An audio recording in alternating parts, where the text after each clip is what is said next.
Well, Foxwell seems to be really kicking butt when it comes to OBD2 automotive scanners. First, they're one of the few that always include a case. I really appreciate that. I'd like them to put their name on here and what this is, so that when I have a stack of 15 cases in my shop, I can tell which one's which.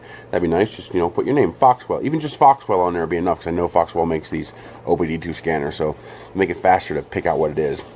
So it holds all the parts, and something I very much appreciate, there is room in the bag for the manuals.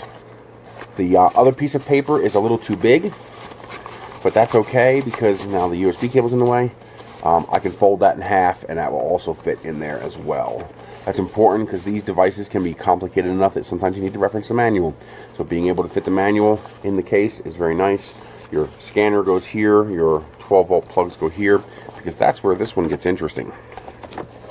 It's your standard OBD2 cable, non-removable plug. That's okay though. This is a really, it's overmolded with a real good strain relief.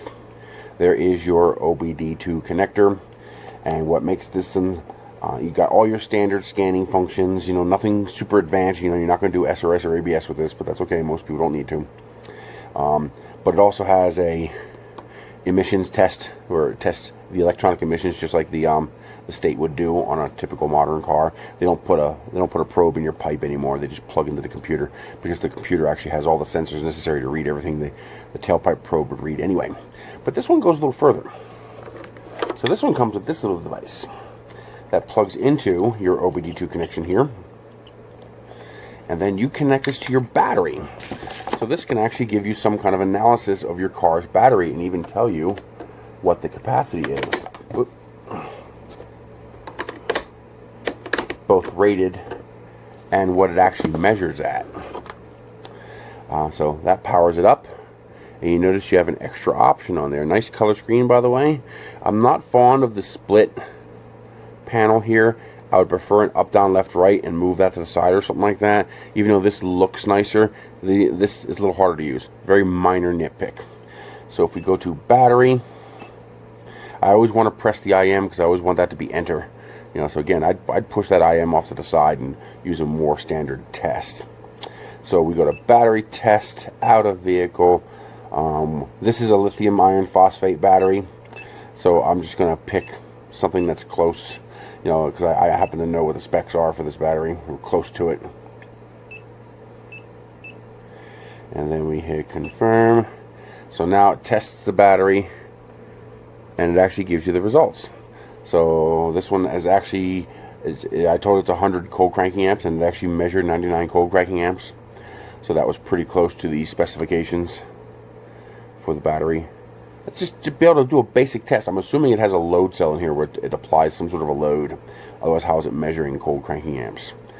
Pretty darn neat. And how would you measure that much? Well, as you apply a load, you'll see a voltage drop, and you can graph that voltage drop, and I'm guessing that's how it does it.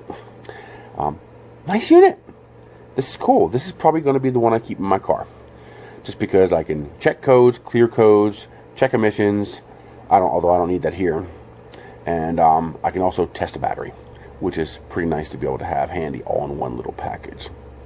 Keep it up, Foxwell.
Hmm.